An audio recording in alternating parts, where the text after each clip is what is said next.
Thank you for joining today's webinar. I'm Diane Boyle, NAFA's Senior Vice President of Government Relations. Our tax talent today is Judy Karsrud, who is our Assistant Vice President of Government Relations, and Megan Gale, who is our Policy Director. They'll give us a high-level overview of 8 legislative tax issues that are currently being considered in Congress. There are many more, but we're not going to get to all of those today. We're also honored to be joined by Tim Hanford. Tim is a NAFA consultant who has worked with the Ways and Means Committee for over 14 years following his time at Harvard Law School. Tim will field questions, so we're going to ask that you please add your questions in the Q&A box, and we'll address those as we go through the program. So again, use the Q&A box. If you do that now, we'll be monitoring that, and as we present, we'll ask some of those questions and try to make this a little more interactive than what some of the usual presentations are. If we'll go to the next slide, I'll cue it up to hand over to Judy. Those of you have probably seen this before. A common theme around Congress is always don't tax you, don't tax me, tax the fellow behind the tree. Senator Russell Long offered that years ago when he was chairing the Senate Finance Committee. And there seems to be an awful lot of people behind the trees these days. It used to be that we talked in millions, and now we seem to be talking in trillions of dollars.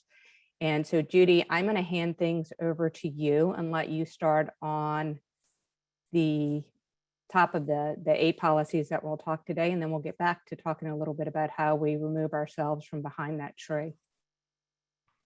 Great, thanks, Diane. We're going to start before we get to the issues today with a little bit of process. If politics alone wasn't complicated enough, and the ability to move legislation wasn't complicated, in this year's Congress, it is quite possible that the Democrats will rely on a budget process called reconciliation.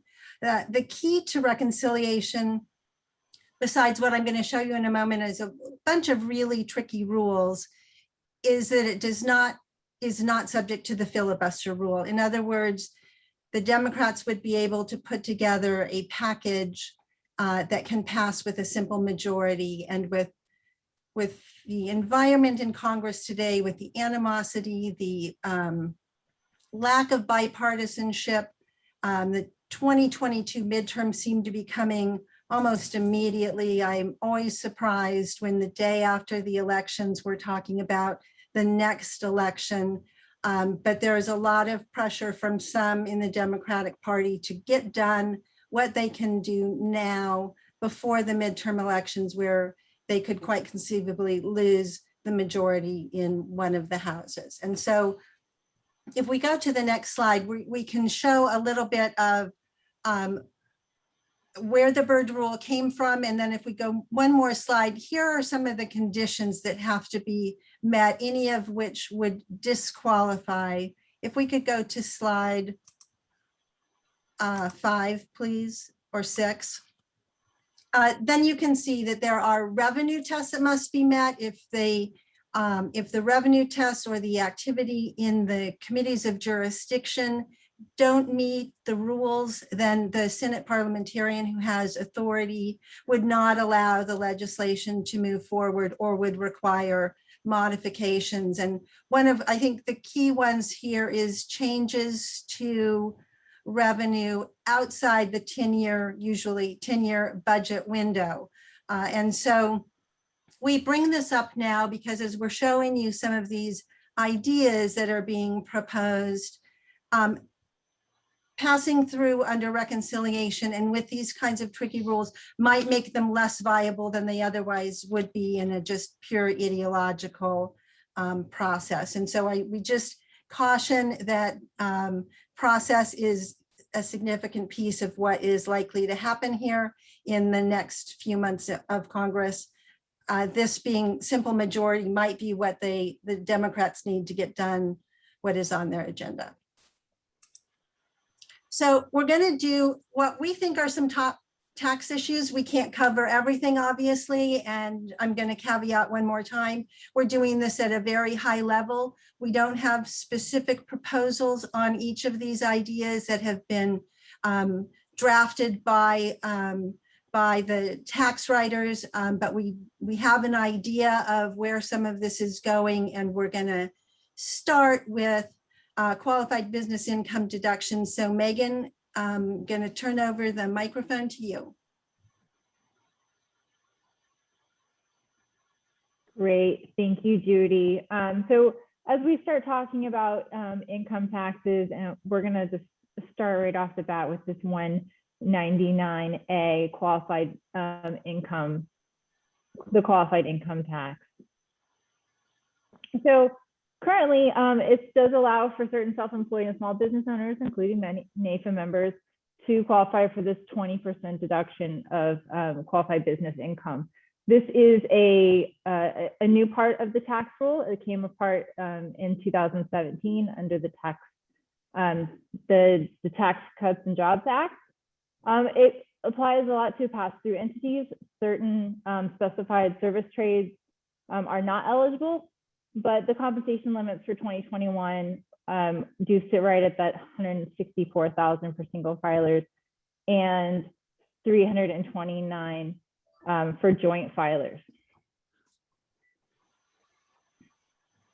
All right, go to the next slide. So the proposal out there today under the Main Street Tax Certainty Act of 2021 proposes to make this permanent. It is set to currently expire in 2025. And for NAFA members who do operate as these pass-through entities, often as S Corp, qualify, and making this tax deduction permanent will certainly allow a lot of members to start to plan more long-term. And then we're going to take a little bit deeper look into the individual and corporate tax income rates. As we said, the current income tax structure got a pretty big overhaul in 2017. So there hasn't been a lot of time for those changes to really sink in and to see, the longer term impact. So again, we're looking at kind of upending the system once again. So the current corporate rate dropped from 35% down to 21%. And on the individual side, we see a top rate now of 37%.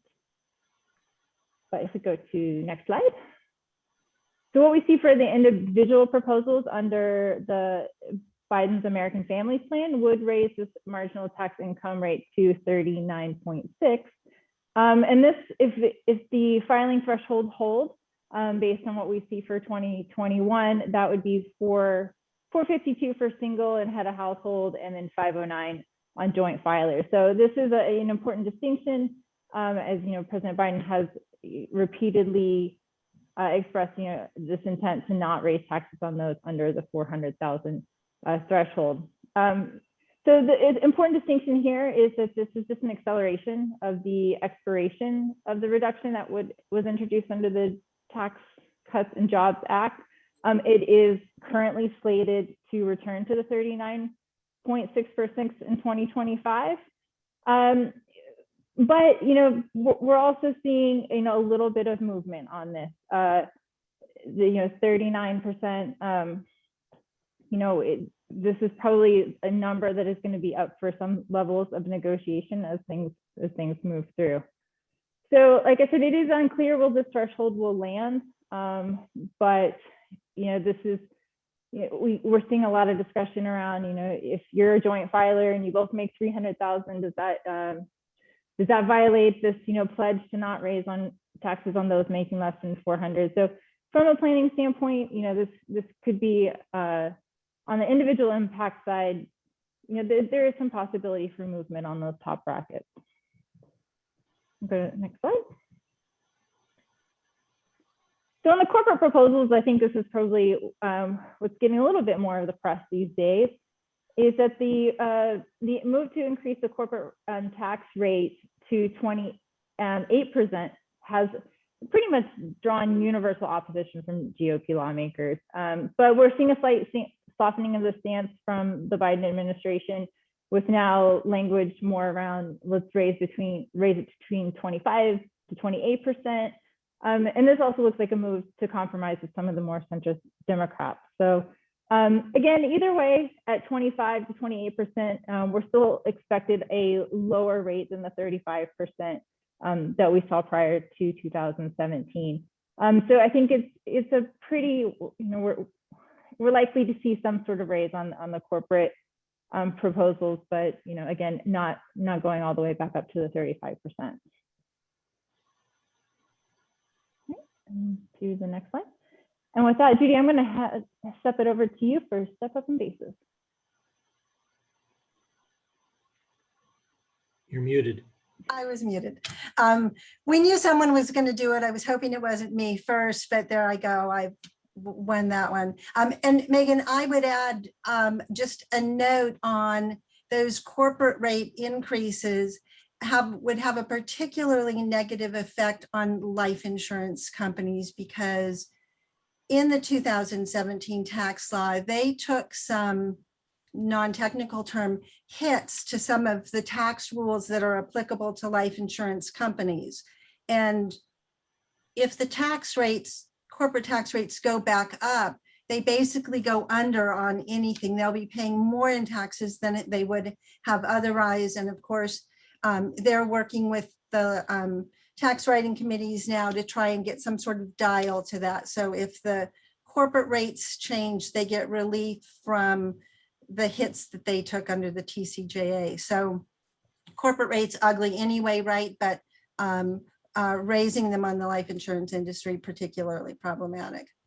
And so now we're going to move over to something that is in the Biden tax proposals, which is a change in the step up in basis. There are actually several proposals looking at this.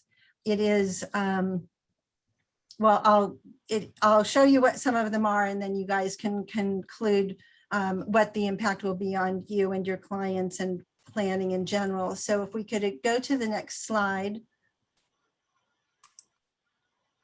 The current law for calculating basis is the difference between what you purchase the asset for and what you can sell it for, realizing gains at the time of a transaction. The current rule allows a step up in basis from current basis to fair market value at the time of death. Biden wants to change the way step up in basis works. In other words, remove it. And Tim, I think that there have been a couple of times where step up in basis has been replaced by a carryover basis or has been looked at. Can you talk to us for a few minutes about Sure. this moving back and forth idea? Yeah, people on the left spectrum have argued for many years that the step up in basis violates basic tax policy because it allows some gains to permanently escape taxation. In 1976, Congress actually enacted a carryover basis at death. So your heirs would have to pay a capital gains tax when they sold the assets that you left to them. That law never went into effect. Congress ended up repealing it before it went into effect. In 1980, it repealed it. And part of the reason for the repeal was people said it's way too complicated. How are we supposed to know what our parents or our grandparents paid for an asset all those years ago? Way too complex. So Congress got rid of it. Then in the 2001 tax cuts, included a provision that phased down the estate tax and ultimately repealed it for the year 2010. And the congressional Republicans said, okay, if we've completely repealed the estate tax, it's hard to argue on a policy basis that we should still have a step up in basis. So for that 1 year only, they had something where you had a carryover basis. Congress ended up repealing that as well, although there may be a few taxpayers who elected to have the carryover basis. But that's completely different than what President Biden's proposing, because carryover basis just means you pay the tax when you sell the asset. President Biden's proposal would deem you to have a sale at the moment of death. So you'd pay it for the privilege of dying. And then I think we're going to see as we move through this presentation that they're going to compound it in the other way, where you're talking about a time when there was really not an estate tax, and so no need for step up in basis. And now they're going to double down if we see what some of these proposals are. But Biden, again, would like to have heirs owe tax on the value, the difference between the basis and the fair market value at death, even forcing assets to be sold for liquidity purposes. And there are really, if we go to the next slide, a lot of problems with this. Tim and I have both been calling it a nightmare. There are transition problems with doing something like this. There would have to be some exceptions for family-owned businesses, for farms, really significant tax increases and liquidity problems for folks. And to Tim's point, where are those original documents and what has been invested in the meantime, or improvements that have been made to establish what current basis is so that they can tax an asset that hasn't moved at all. And so a complete nightmare, and yet it is a pay for in his infrastructure bill. So we're watching this one anxiously, not eagerly, I would say. And Tim, we have a question in the chat here from Adam Sachs. Is it constitutional to deem a sale when there was not? I think it probably would be. There are already some provisions in the Internal Revenue Code that deem a mark to market when certain events occur. I'm not going to predict what a court would do, but I think it probably would be. But I'm also confident that people would challenge it in court. And maybe if they get the right justices, they'd prevail. Thank you.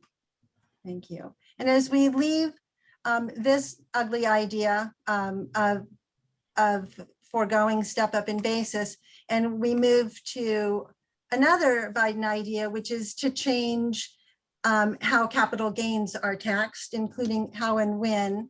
If we go to current law, long-term capital gains are taxed at a 20% rate. We do have an additional Medicare investment income tax of 3.8 for a top rate of 23.8. Short-term capital gains are generally taxed as ordinary income, short-term being a year or less. And the proposals coming out, Biden wants to increase capital gains to ordinary income rates for households over 1 million.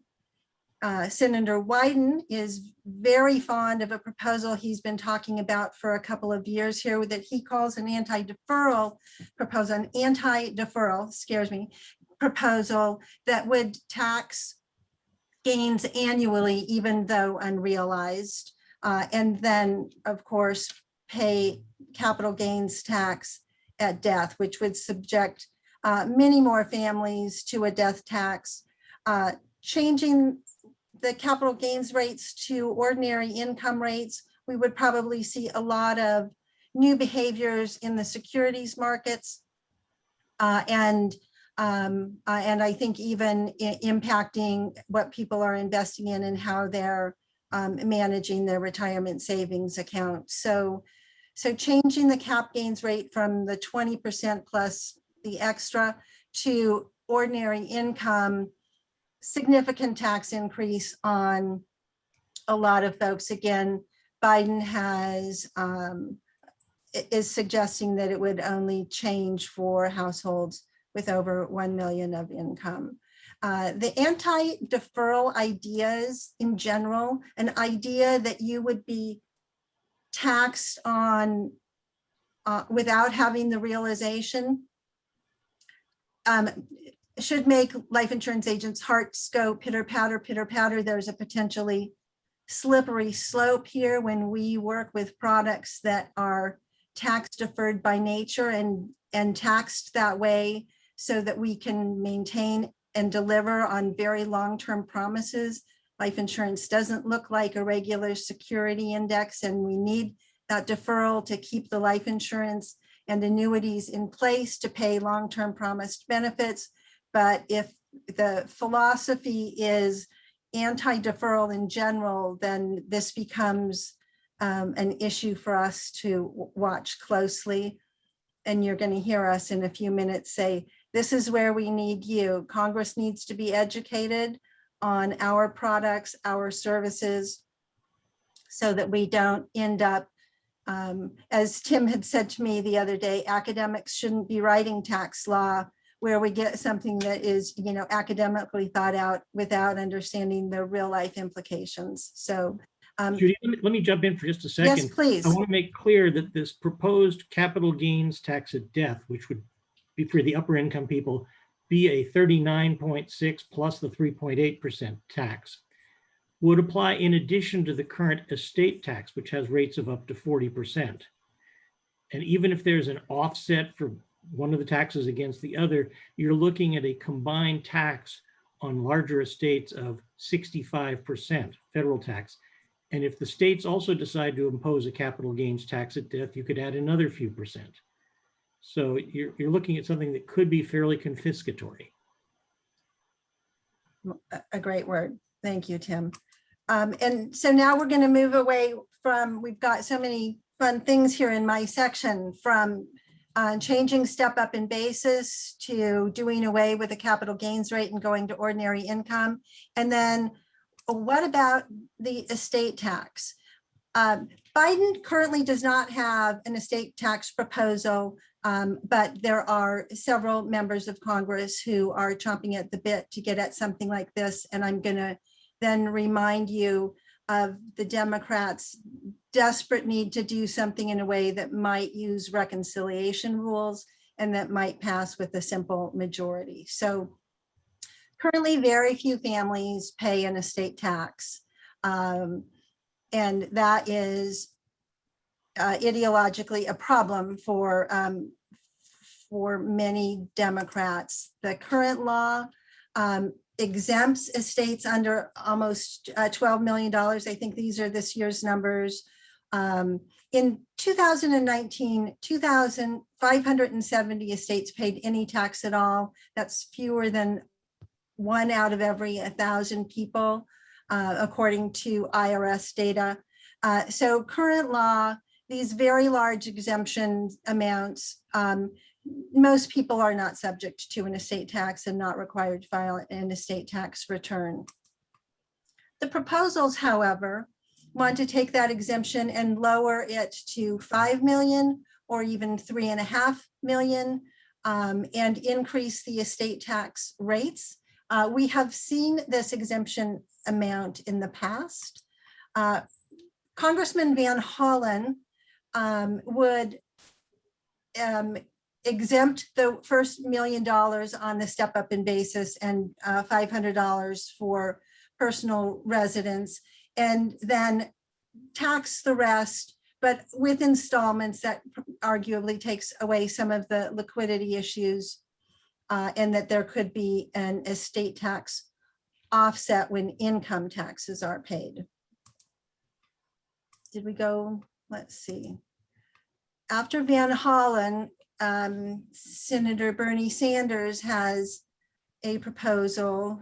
He calls his for the 99.5% Act that would increase the estate tax to 45% with an exemption amount of only 3.5 million, with a further increase for the ultra wealthy, mega wealthy estates over $1 billion, an estate tax of 65%. The basic exclusion amounts and the lifetime exemption for the smaller estates, but Senator Sanders believes that this is money that should be in the government's coffer, and has really dramatic numbers in his proposal. This is a very aggressive proposal. I, again, with Tim, I'm not going to predict what others in Congress will do, but certainly these numbers are not favored by some of the more moderate Democrats. And again, Biden has not suggested estate tax numbers as yet. That could still come, by the way. And then Senator Thune from Pennsylvania has a different kind of proposal altogether. And he says, let's just eliminate estate taxes. If we had a quiz here, we could probably, I'm not supposed to get political, but we probably could take a guess at what political party Senator Thune represents. So we've got step up in basis, capital gains, and estate taxes all potentially changing. And as I noted, these are compounding. There's not necessarily, because we haven't seen, real drafts, you could have, no more step up in basis. So immediate tax on the gain of those assets that before they're sold, a tax on the total estate, and then capital gains. Oh, and Diane just reminded, Thune is from South Dakota, not Pennsylvania. Thank you. I get him and Jimmy mixed up occasionally. So thank you. Still a Republican. And so the impact could be pretty dramatic if these proposals were to layer on top of each other. Then there are a lot of families that would need a lot of individual advice and counsel, and would have to be reviewing current planning and legacy strategies. And so, Tim, back to you. What would you say to folks who are doing a version of, oh my gosh, what do I do now for my clients? Well, I have to say we're a long way from seeing enacted law. It's not clear that any of President Biden's proposals will become law at all, or at least in their current form. And so I think the best advice for people is to stay tuned and not do anything to try to anticipate. Yes, there's a concern that capital gains tax rates could go up for some taxpayers, but we have no idea what the effective date might be.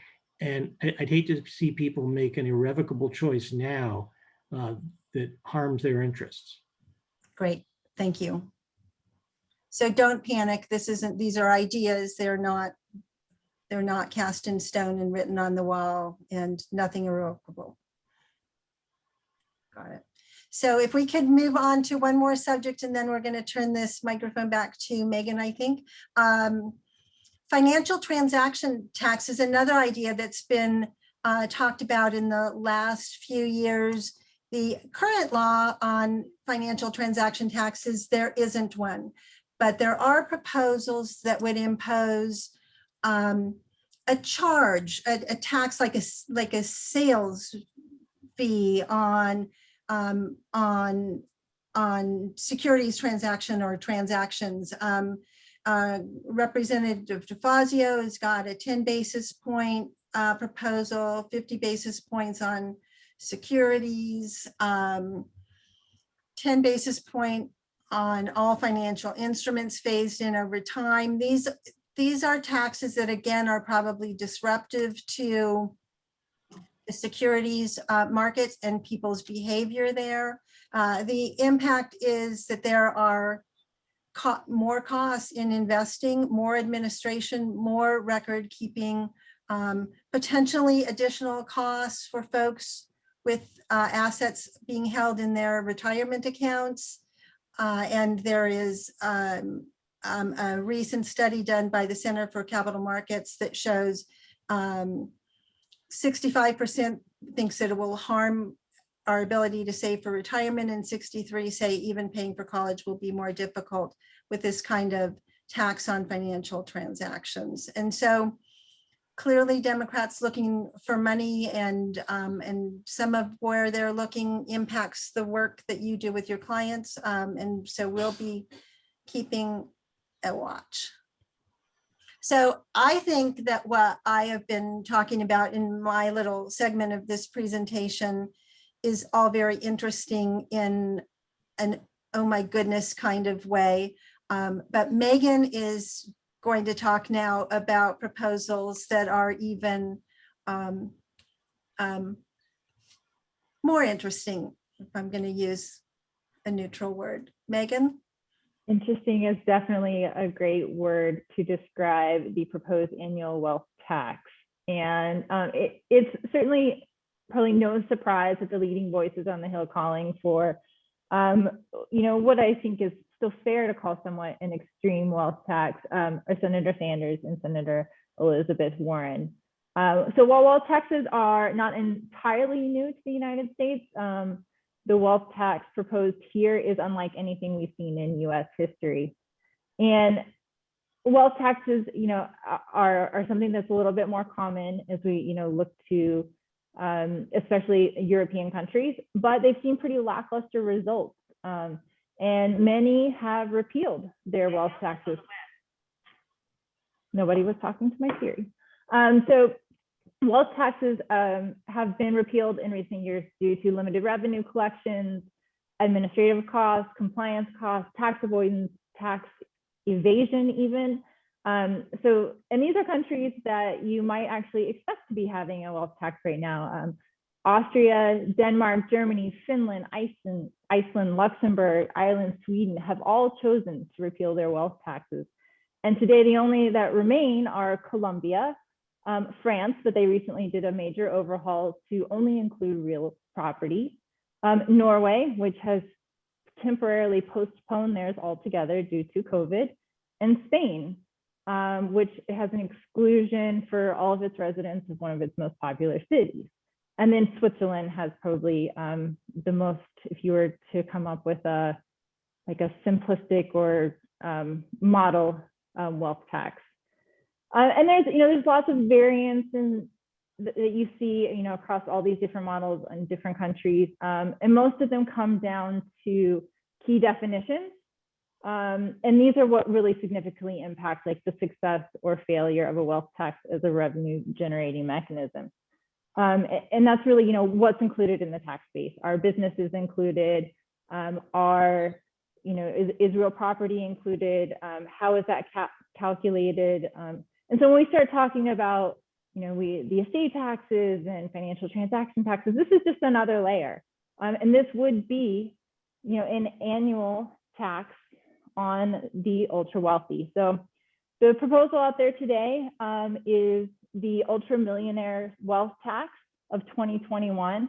And it's been put out there by Senator Warren specifically. And it would apply to approximately the top 100,000 wealthiest households, and with varying estimates, but Senator Warren says about $3 trillion over the next decade. So just from a basic standpoint, it's a 2% annual tax on net worth households and trusts between 50 million and 1 billion, and then an annual surtax on net worth households and trusts over 1 billion. So you almost have a step up, graduated structure there. And so implementation concerns. This would be the establishment of an entirely new tax structure, separate from anything that we have in our current tax systems, from the federal income, payroll, estate taxes, consumption taxes. This is all brand new. Think everything from reporting to calculations, how is wealth calculated, all of those definitions.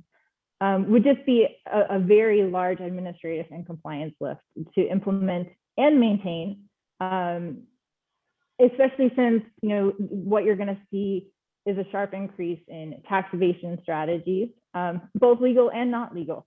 So Senator Warren has actually gone ahead and added in some evasion and enforcement mechanisms to try to close some of these loopholes as part of this proposal. So, and we're seeing this investment in the IRS come through on a couple of other proposals with Biden as well, but this proposal specifically includes $100 billion investment to rebuild and strengthen the IRS, with setting these benchmark audit rates for taxpayers, that would be subject to the ultra millionaires tax. In an effort to restrict, this overseas flight, a 40% exit tax on net worth above 50 million to any US citizen who was looking to renounce their citizenship. And, and having to invest in this infrastructure for new tools for hard to value assets, enabling, the IRS to tighten existing rules, expand existing rules. And I think that, that's probably going to be part of what we're seeing, bubble up in some other, similar proposals. But this would also, put towards a systematic third-party reporting to build on existing tax information. So again, we're seeing a lot of this like reporting, enforcement, evasion mechanisms as part of, as part of what we see in this proposal. And so the impact here, I mean, as radical as this kind of tax may seem, it is brand new.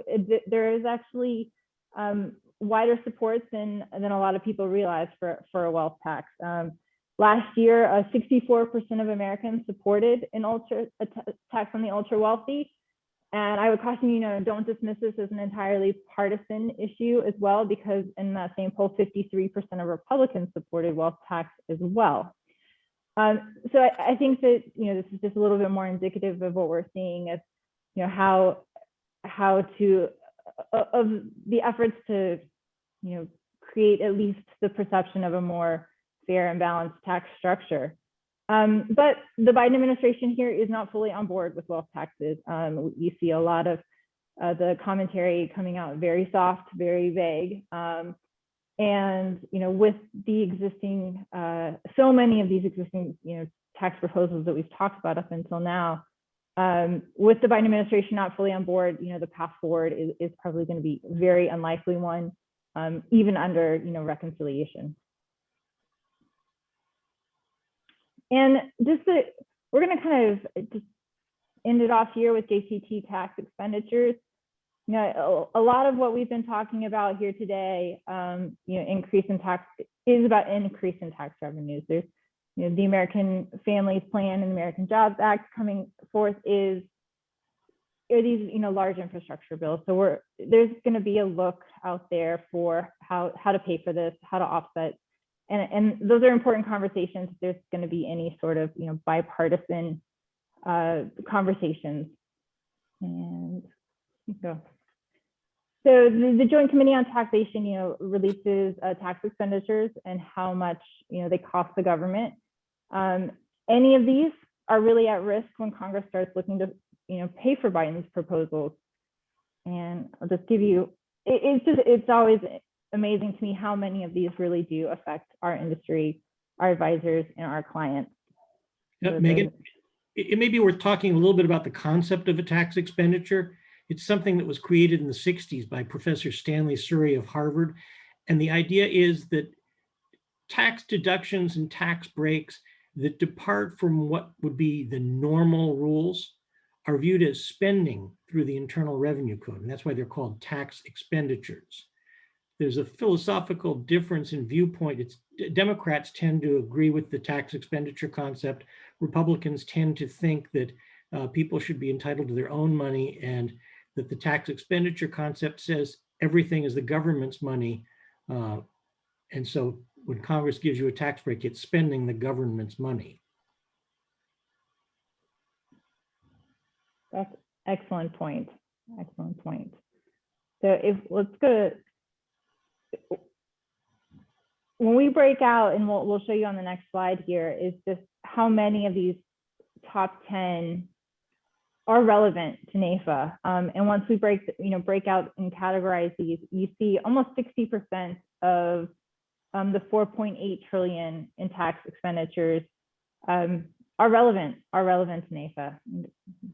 Go to the next slide. Yeah, and Megan, let me point out here that a lot of these are retirement related, and a lot of NAIFA members work with small business owners in implementing retirement plans. They work with people in planning and preparing and saving for their own retirement.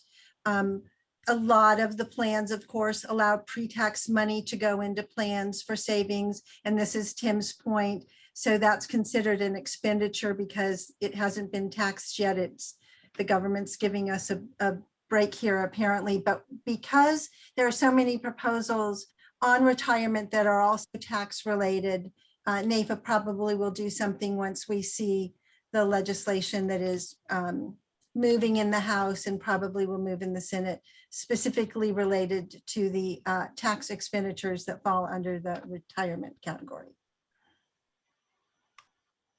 Absolutely, and we see, you know, the top expenditures, defined contribution plans, and you'll notice, you know, capital gains there in the second position, but also, you know, we talked today about step up in basis and that 1099A income deduction are also on this list, which I think it just serves to show how, you know, how seriously some of these areas, you know, could be up for changes.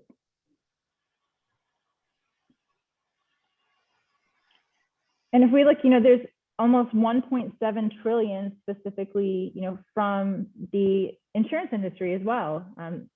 The employer paid benefits, of course, from healthcare being far and away the largest portion of this, but we also see, you know, life insurance values and, you know, group term life and accident and disability insurance. These are all, you know, very relevant, you know, tax expenditures to the members.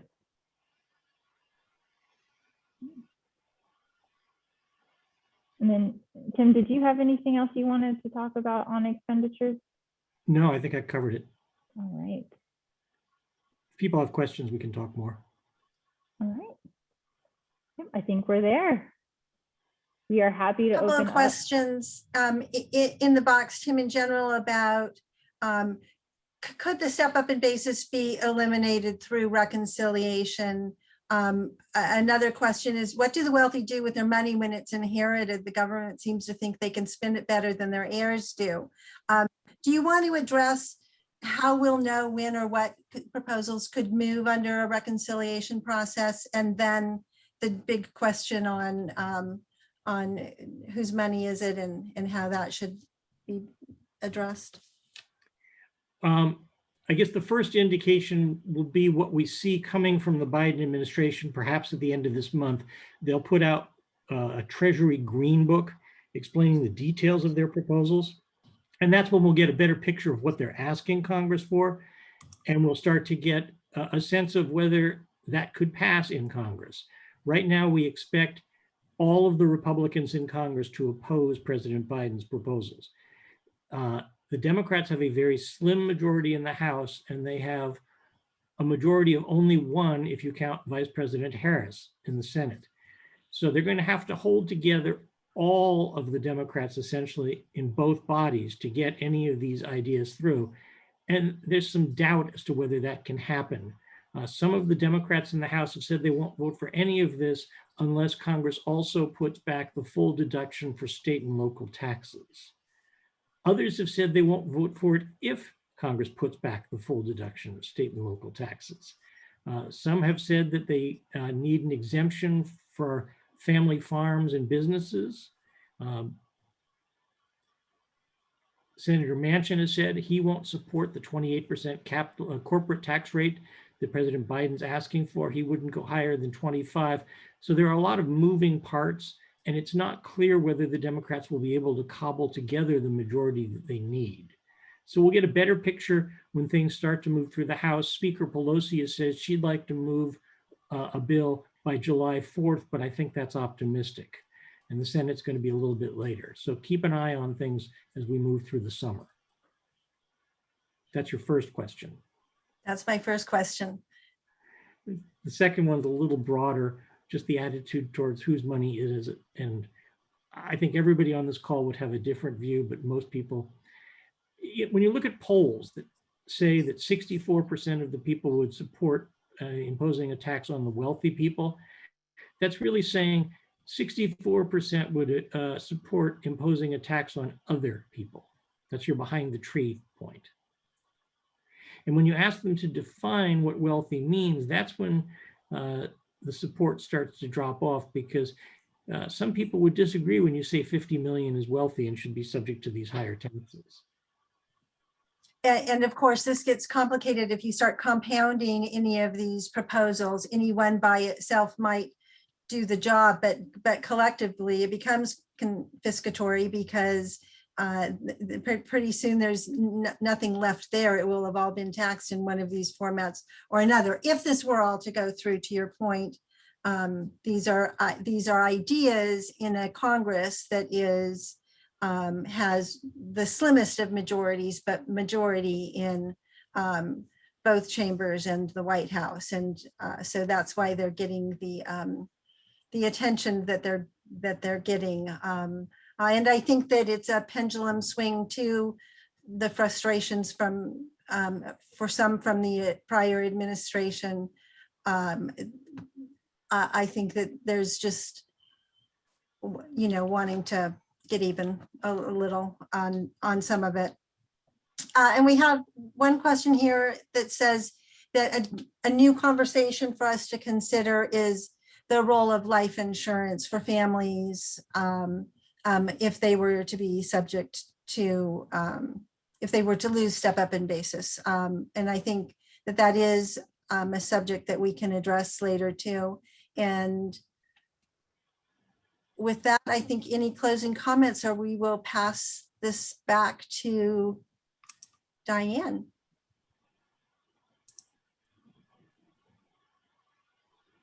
All right, thank you. We'll watch the box and see if we get any last minute questions. If not, to Tim's point, who are we talking about taxing when we say we support a tax? Well, it's the fellow behind the tree. So what can we do to make sure that we remove ourselves from behind that tree and squarely place ourselves in front? Because what we are going to see, as difficult as we hope that it continues to be, is to find that consensus to get those numbers at 217 in the House or the 51 in the Senate on a single idea. They all have to agree what that's going to be. And Tim sort of hinted at that you already see people splintering off and making conditions and saying, I can't quite get there. So how do you get one person to agree without losing someone else and finding that balance? So getting, all of those ducks in a row isn't going to be an easy task, but it's something that they're going to want to do. And what we want to make sure of is that those ducks, should they align, that they're not going to align in a way that's negatively going to impact our membership, the clients that you serve, the good that this industry does. So steps that you can take now. What do you do to provide that type of production or protection? Is you actually have to share your stories. You have to tell, what does this actually mean to the clients that I serve, to your constituents, Mr. and Mrs. Representative or a member of Congress. Let's go to the next slide. So what you can do is actually join us virtually in DC to share these stories. One of the things that we're going to talk about is certainly these tax challenges as they would be imposed upon the industry and what it would mean. Again, your voice adds that credibility to our policy arguments. We can have Tim go in there and explain the details and recall back to when JCT first put in the term tax expenditures. But what they're going to want to hear is, how does changing that tax expenditure negatively impact your client, who is their constituent that works in the garage that's 2 doors down from their campaign headquarters? That suddenly brings it home. And that's how we do it all together. Whether you're a member or not a member, you can join us for the congressional conference on May 25th. On the 26th, that's for members only, and we're going to meet with our senators. We'll also have an opportunity for you to write into your House member. So there's special messaging that goes on there. The other 2 issues that will be addressed, we'll talk about the PRO Act and any changes to your independent contractor status. That's a big issue that's out there. And then Judy talked a little bit about retirement and that there's a lot going on with enhancement. And that's actually a good thing that we're going to talk about on May 26th, is we're actually going to be able to improve the retirement readiness of our nation if we put in place some of these laws. And there's legislation that's moving. And so we're going to look at meeting with our members of Congress and urging them to support that legislation and have it enacted. Go to the next slide. I think there's a next slide. There is a next slide. There you go. The other thing that you can do is to make sure that you are sharing with us who you know. Tim named some members of, well, actually all of our panelists named different lawmakers that have different ideas. So whether it's a good idea or a bad idea, if we know which of our members have those relationships with those lawmakers, we can talk to you and say, hey, you know what? Your member of Congress did something really, really good. We want you to weigh in and find out how else we can be helpful. So having that information is key. And the way that you do that is you can participate by telling us who you know. If you go into our Advocacy Action Center, it'll pull up your record. It'll tell you who your state lawmakers are, because a lot of times, even before issues get to Congress, we're having challenges in some of the state legislatures. It's not just the 535 in Congress that give us headaches. All of the tax challenges that our team laid out today exist in the state legislatures as well. So it identifies your state legislators, tell us who you know there or whose district you're in. If you don't have a relationship, but you want to grow one, you sat through this presentation and you went, you know what, this is really serious stuff. I want to be part of that solution. Just let us know, and we can work with you on how you can become a grassroots contact, how you can develop those relationships in a broader sense so that you can become that contact. Sometimes you already have the relationship. Your kids played Little League together, or you were college roommates. There's a whole host of relationships that can be reported and documented and discussed. So we encourage you to go there. This is also where I mentioned on the congressional conference that we'll have an opportunity for you to engage with your House members. You're going to do that through this platform. So it's something to go take a look at, see what's out there. It's newly designed and refreshed. I believe it's up today and new, so you have an early peek at it. And with that, I think we are getting close on time. I don't know whether we have any further questions. I think we're good. We will close it out. We're going to encourage anyone who's participating in the congressional conference to come back and watch this session, because this really gives you a deeper dive to what we're talking about. When you have those meetings with your lawmakers, they're going to be at a high level, but you now understand the vast array of policies that are being considered, so that you can say, you know what, whenever you're looking at making changes that are going to impact the clients that I serve, let's have a conversation about it so that we have a greater understanding of what it really means. As Tim said, always easy to go, yeah, that fellow behind the tree. But then when you start defining who they are, that's when it becomes a little more difficult. With that, thank you very much to our panelists. Excellent job today, providing a lot of information on some really sticky issues. And thank you to all of our attendees. Appreciate you being here, appreciate your support of the organization. And let's make sure that we're in front of that tree at the end of the day. Thank you. Thank you.